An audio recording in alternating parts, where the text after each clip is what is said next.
Bismillahirrahmanirrahim. Assalamualaikum warahmatullahi wabarakatuh.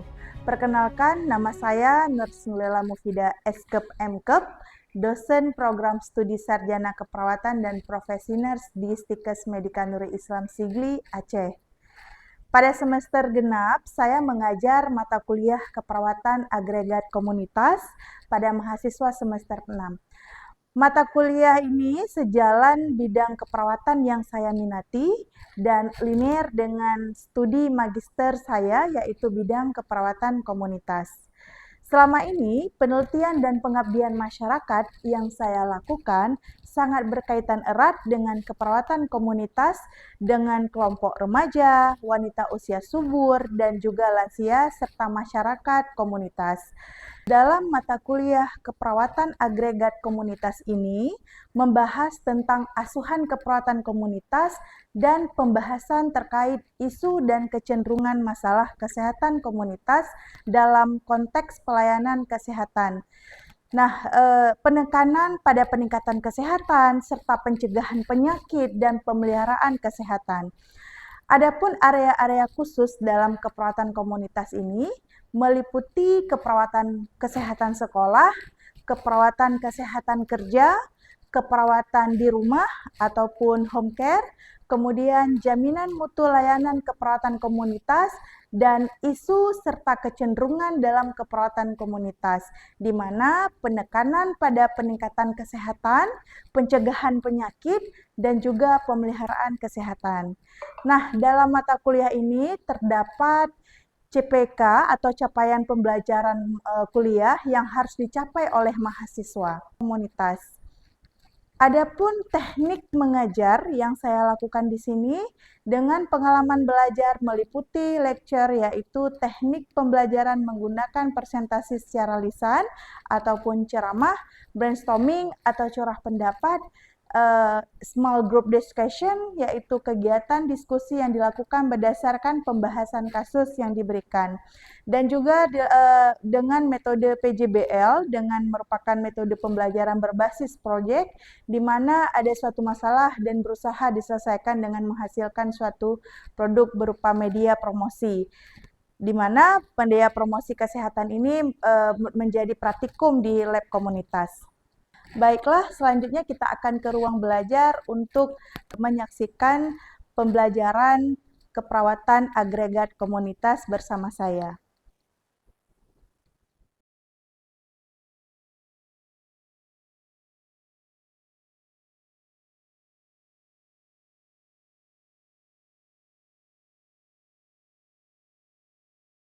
Assalamualaikum warahmatullahi wabarakatuh.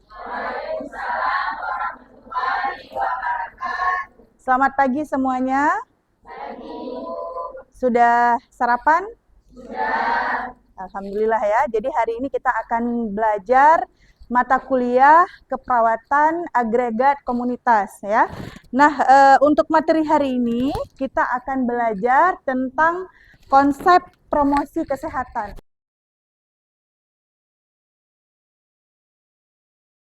Baik, hari ini kita akan belajar tentang konsep promosi kesehatan. Nah, ini merupakan materi kita yang pertama, ya. Saya jelaskan dulu sedikit tentang capaian pembelajaran mata kuliah, di mana di sini mahasiswa mampu menyusun rencana asuhan keperawatan komunitas yang berfokus pada promotif, ya. Nah, di mana pada komunitas tentunya promotif ini sudah familiar kita dengarkan ya. Kemudian pada materi hari ini, pada materi yang pertama ini, pada CPMK yang pertama ini, materi pembelajaran itu ada 2 topik ya. Jadi kita akan ada 2 pertemuan pada CPMK ini.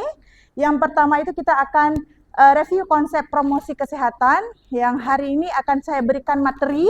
Kemudian yang kedua, program promosi kesehatan. Nah, ini pada pertemuan selanjutnya nanti kita akan diskusi tentang program promosi kesehatan. Ya, bisa dipahami? Baik, kita lanjut untuk materinya. Nah, yang pertama kita lihat dulu sejarah promosi kesehatan ya. Nah, supaya kita paham dengan promosi kesehatan, kita lihat dulu sejarahnya.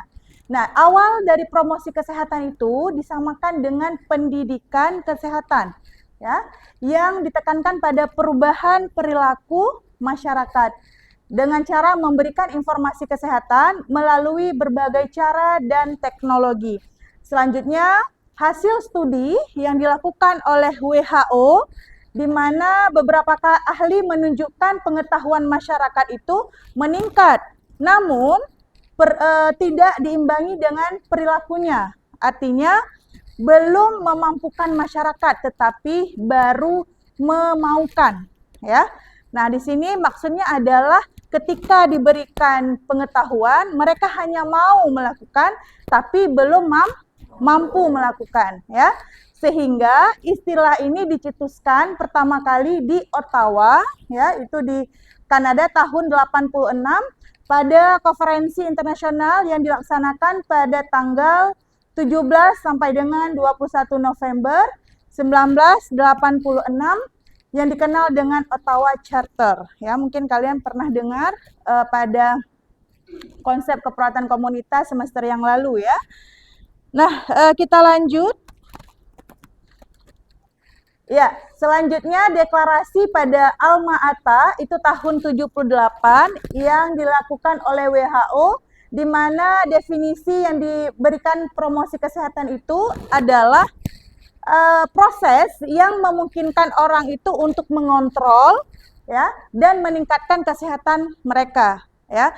Namun selanjutnya direvisi pada konferensi dunia di Bangkok yaitu pada bulan Agustus tahun 2005, ya, menjadi promosi kesehatan itu adalah proses meningkatkan kendali atas kesehatan masyarakat dan faktor-faktor penentunya, ya, sehingga dapat meningkatkan kesehatan. Artinya dilakukan revisi itu untuk penyempurnaan dari definisi promosi kesehatan tersebut, ya. Oke, baik, kita lanjut. Nah, kita lihat sekarang pada pengertiannya, ya. Apa sih promosi kesehatan itu, ya? Jadi sebenarnya promosi kesehatan di sini sudah lebih disempurnakan, di mana ketika diberikan pengetahuan ataupun promotif bukan hanya ingin memberikan kemauan pada si klien, ya, tetapi juga harus mampu untuk merubah perilaku. Nah, kita lihat pengertiannya, ya. Piagam Ottawa ini mendefinisikan promosi kesehatan yaitu suatu proses untuk memampukan masyarakat dalam memelihara dan meningkatkan kesehatan masyarakat, ya. Kemudian menurut WHO, ya, Promkes itu adalah proses membuat orang mampu meningkatkan kontrol terhadap dan memperbaiki kesehatan mereka. Artinya mampu mengontrol dan mampu memperbaiki. Nah, kemudian kita lihat promosi kesehatan itu dari definisi di atas adalah suatu program perubahan perilaku masyarakat yang menyeluruh, ya. Dimana kalau dikatakan menyeluruh itu ya secara holistik, ya, baik itu fisik, psikis, ya, kemudian apalagi, ya, bios dan sosial, ya, kemudian dalam konteks masyarakatnya bukan hanya perubahan perilaku tetapi juga perubahan lingkungan, ya. Nah, kita lihat ada visi dan misi dari Promkes. Yang pertama, visi Promkes itu adalah visi pembangunan kesehatan Indonesia, di mana terdapat pada Undang-Undang Kesehatan nomor 23 tahun 1992, yakni itu meningkatnya kemampuan masyarakat untuk memelihara, ya. Nah, di sini perlu digarisbawahi untuk memelihara dan meningkatkan derajat kesehatannya. Di sini ada fisik, mental, sosial, sehingga produktif secara ekonomi maupun sosial, ya. Nah, selanjutnya kita lihat apa 4 kata kunci visi dari Promkes. Ya, yang pertama itu mau. Ya, jadi kalau sudah dikatakan mau, maka itu dikatakan ada peningkatan pengetahuan. Selanjutnya mampu, ability. Kalau mampu berarti ada perlakuan yang diberikan atau ada intervensi yang diberikan kepada masyarakat sehingga mereka mampu melakukan. Kemudian yang ketiga, pemeliharaan kesehatan. Ya, di mana di sini mau dan mampu mencegah penyakit, ya, kemudian melindungi diri dari dari kesehatan dan mencari pertolongan pengobatan dari profesional bila sakit. Nah, ini dikatakan pemeliharaan kesehatan, ya. Kemudian yang keempat, meningkatkan kesehatan. Nah, di sini maksudnya mau dan mampu mencegah penyakit di mana kesehatan itu perlu ditingkatkan dan bersifat dinamis. Maka 4 kata kunci visi ini perlu dipahami dan perlu dibedakan, ya. Nah, di mana tingkatannya itu yang pertama itu adalah mau, ya. Artinya ada pengetahuan, ada informasi yang mereka dapatkan sehingga mereka mau. Kemudian mampu. Mampu ini adalah sudah mengetahui, kemudian mampu melakukan. Bagaimana mereka mampu melakukan? Adanya intervensi yang diberikan oleh pelayanan kesehatan sehingga mereka mampu, ya. Nah, kemudian tingkatan yang ketiga ini pemeliharaan kesehatan ataupun memelihara kesehatan, ya. Di sini mereka sudah mempunyai kemauan, sudah mempunyai kemampuan, kemudian mereka mau melakukan pencegahan dari penyakit, ya, sehingga ketika mereka terjadi sakit mencari pertolongan, ya, artinya di sini lebih kepada sikap, ya, ataupun afektif. Kemudian yang terakhir meningkatkan kesehatan, ya, ketika mereka itu pada keadaan yang sehat, mereka mampu meningkatkan kesehatan, artinya menyiapkan makanan yang bergizi, ya, kemudian menghindari resiko-resiko penyakit, ya. Sampai di sini bisa dipahami? Bisa, ya. Ada yang mau ditanyakan? Kita lanjut dulu. Oke. Nah, tadi visi, sekarang misi, ya. Nah, misi dari Promkes itu ada 3. Yang pertama kita lihat advokasi, di mana meyakinkan para penentu kebijakan atau pengambil keputusan, ya. Nah, itu dikatakan advokasi. Yang kedua, mediate atau menjembatani antara sektor kesehatan dengan sektor yang lain. Nah, contohnya misalnya apa? Ada yang bisa memberikan contoh untuk yang kedua? Antara sektor kesehatan dengan sektor lain sebagai mitra yang menjembatani. Contohnya? Kira-kira apa contohnya?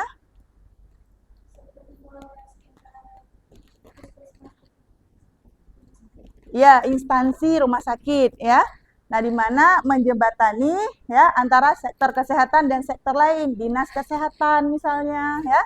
Kemudian enable atau memampukan, memelihara dan meningkatkan kesehatannya secara langsung, ya. Itu baru seperti rumah sakit yang mana mereka melakukan pemeliharaan kesehatan pada masyarakat, ya.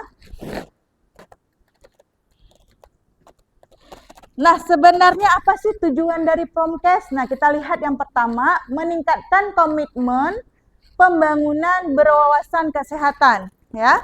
Kemudian meningkatkan keterpaduan pelaksanaan upaya promosi kesehatan dan pemberdayaan masyarakat. Dan yang ketiga, meningkatkan peran serta masyarakat. Yang keempat, meningkatkan kerjasama. Dan yang kelima, meningkatkan upaya promosi kesehatan dan pemberdayaan masyarakat. Nah, dari 5 tujuan promosi kesehatan ini tentunya akan dilakukan pada komunitas ataupun masyarakat. Di mana yang pertama itu meningkatkan komitmen bersama, ya, artinya ketika kita memberikan penyuluhan, ada komitmen dari masyarakat untuk perubahan perilaku. Kemudian meningkatkan keterpaduan pelaksanaan upaya promosi kesehatan. Nah, itu juga dilaksanakan. Kemudian peran serta masyarakat, ya, bagaimana masyarakat ikut serta ketika pelaksanaan misalnya gotong royong. Jadi jangan nanti Pak Gesiknya mengumumkan kita hari ini gotong royong atau kita hari ini melakukan pembersihan lingkungan rumah masing-masing, ya, tetapi tidak ada yang melakukan, sehingga di sini tidak ada peran serta masyarakat. Kemudian juga meningkatkan kerjasama. Bagaimana misalnya ketika terjadinya bencana, apakah itu pada salah satu rumah, ada kerjasama dari masyarakat untuk melakukan pembersihan, kemudian mereka membantu dalam membangun kembali rumah dan lain sebagainya, ya. Kemudian meningkatkan upaya promosi kesehatan dan pemberdayaan masyarakat. Contohnya apa? Adanya kader, ya kan?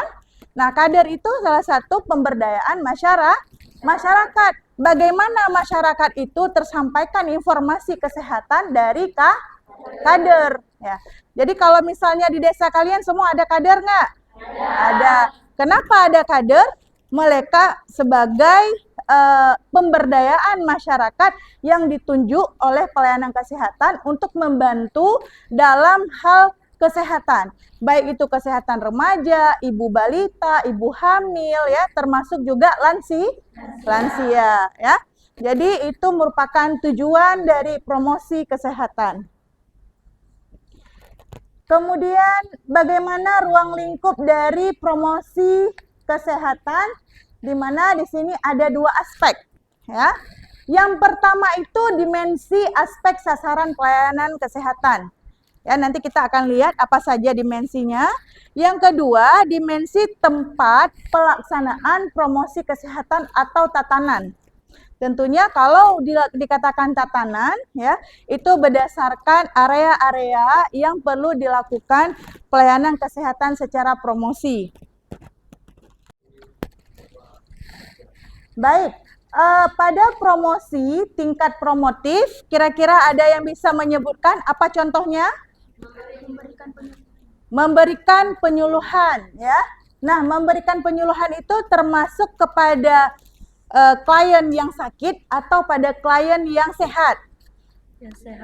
Yang sehat, ya. Jadi ini perlu juga dikategorikan, bagaimana dikatakan sasaran pada tingkat promotif dan sasaran pada tingkat preventif, kuratif, serta rehabilitatif. Nah, kalau preventif, nih, yang sebelah sini, yang preventif, kira-kira apa contohnya? Ada yang bisa menyebutkan? Ya, pencegahan. Kalau pencegahan itu contohnya seperti apa? Seperti pencegahan stunting. Ya, pencegahan stunting, ya. Nah, kalau misalnya kita mau melakukan penyuluhan pada ibu yang mempunyai anak stunting, itu termasuk pencegahan atau bukan? Ibu yang sudah mempunyai anak yang stunting. Bukan, ya.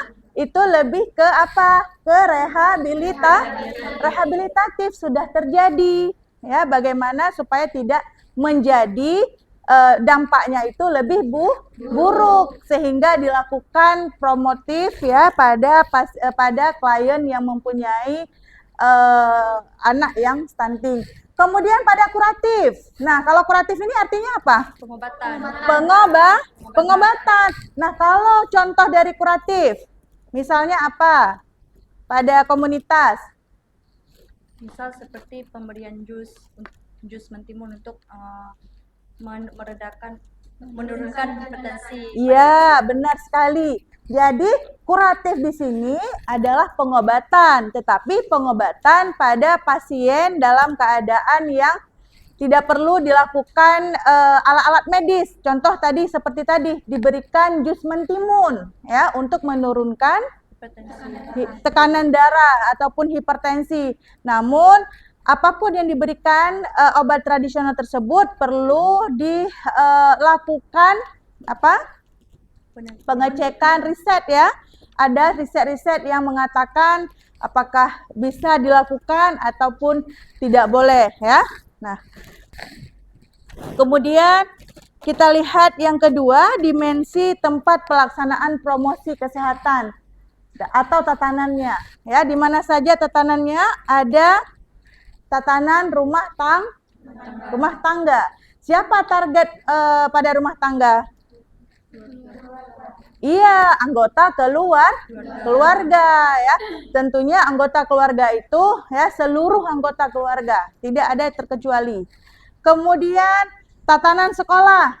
Siapa? Siswa ya. Karena pada komunitas itu ya tentunya ada apa? Asuhan keperawatan pada anak sekolah ya. Jadi siapa aja yang target di tatanan sekolah itu ya, termasuk siswa ya, termasuk masyarakat yang ada di wilayah sekolah, termasuk apa? Guru, kemudian Ibu kantin. yang berjualan di kantin itu juga menjadi target dalam tatanan sekolah. Kemudian tatanan tempat kerja. Ya. Nah, ini tentunya yang beresiko terhadap penyakit. Misalnya apa? Buruh pabrik, ya. Misalnya buruh pabrik semen ataupun tempat kerja yang beresiko terhadap apa? Kecelakaan kerja. Dan tatanan institusi pelayanan kesehatan. Ya, silakan. Ibu, saya izin mau bertanya, tadi Ibu sudah menjelaskan tentang promosi kesehatan. Nah, saya ingin bertanya di bagian visinya, Bu. Tadi ada... Di bagian visi? Iya, Bu. Tadi ada mau dan mampu. Nah, bagaimana cara kita sebagai perawat komunitas untuk menyikapi kalau misalnya ada masyarakat yang mampu, tetapi masyarakat tersebut tidak mau. Itu bagaimana caranya? Oke, baik. Bagus sekali pertanyaannya, ya. Jadi bagaimana kita bisa memberikan ataupun ada masyarakat yang mampu ya, tetapi mereka tidak mau ya, tidak mau melakukan. Artinya dia sudah punya kesadaran ya, tetapi dia belum mau untuk melakukan perilaku kesehatan tersebut ya. Contohnya kita bilang misalnya pelaksanaan sadari ya. Pemeriksaan payudara sendiri. Dia tahu penyakit kanker, dia tahu melakukan pemeriksaan payudara sendiri, kapan dilakukan, tetapi mereka belum mau untuk melakukan ya. Nah, itu pertanyaan yang bagus sekali. Nah, jadi di sini saya tanggapi dari pertanyaan tersebut, bagaimana kita memberikan keyakinan kepada klien tersebut supaya dia mau melakukan. Nah, disinilah diperlukan teori-teori model yang nantinya bisa kita lakukan sebagai asuhan keperawatan komunitas. Contohnya, teori Bandura tentang self-efficacy, keyakinan diri. Karena mampu saja belum tentu mau melakukan, harus yakin dulu. Yakin tentang sadari tersebut bisa melakukan deteksi dini kanker payudara untuk dirinya. Sehingga ketika dia sudah yakin terhadap dirinya dalam melakukan sadari tersebut, maka dia akan mau melakukan. Ya, disinilah atau teori yang lainnya, teori health belief model. Ya, health belief model itu keyakinan kesehatan, di mana seseorang itu harus ada motivasi kesehatan dulu untuk dia si pasien ataupun si klien mau untuk melakukan tersebut, dan itu sulit, fasenya sudah sulit karena kalau misalnya dia sudah mau, pertama dia sudah tahu dulu.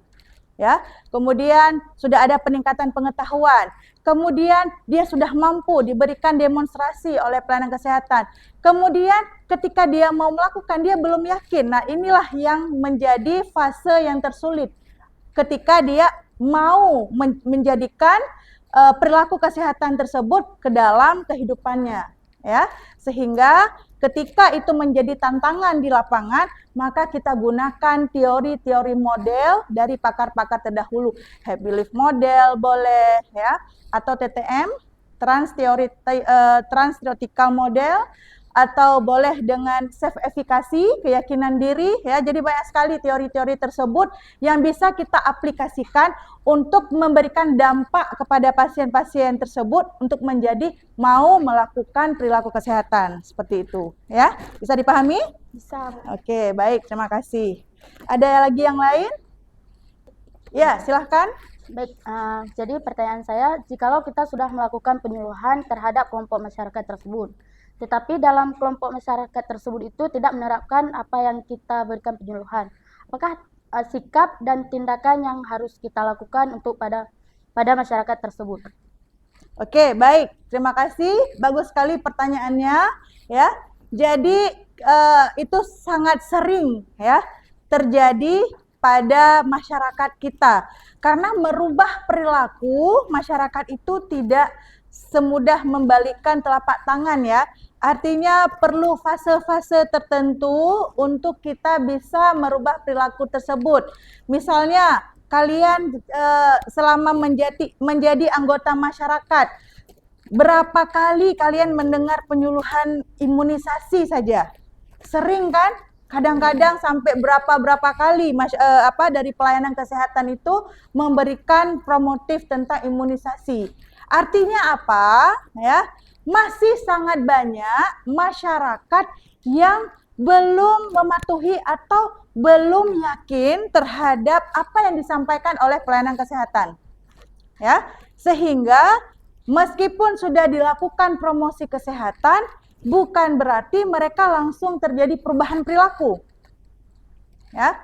Artinya apa? Seseorang itu butuh keyakinan terhadap dirinya itu untuk melakukan sebuah perilaku, pertimbangan. Nah, sehingga pelayanan kesehatan tidak sekali dalam memberikan promotif. Bisa saja pada promotif yang pertama, si masyarakat itu hanya sekedar tahu atau sekedar datang, tapi dia tidak tahu apa yang disampaikan. Pertemuan yang kedua nanti dia sudah memperhatikan, tetapi dia masih enggan untuk memberikan keputusan terhadap dirinya. Ya, bisa saja pada nanti penyuluhan yang ketiga, yang keempat, mungkin bisa saja penyuluhan yang ketujuh baru tersentuh hatinya. Oh iya ya, atau karena ada pengalaman ternyata anaknya itu terjadi penyakit ya yang diderita karena tidak dilakukan imunisasi. Misalnya hepatitis misalnya. Dia baru tersentuh. Oh iya, kemarin itu yang saat penyuluhan imunisasi. Ya, sehingga saat ada penyuluhan imunisasi, dia betul-betul mendengarkan, betul-betul menyimak. Karena apa? Ada pengalaman dalam dirinya seperti itu, ya. Baik, kita sudah sampai di akhir materi hari ini, ya, tentang konsep promosi kesehatan. Ya, jadi selama materi yang saya sampaikan, mudah-mudahan hari ini kita bisa memahami lebih mendalam tentang promosi kesehatan. Bisa dipahami? Bisa. Baik, cukup sekian hari ini untuk pertemuan kita hari ini ya. Apabila ada pertanyaan, kalau seandainya masih ada yang menjanggal, pada pertemuan selanjutnya bisa kita bahas kembali.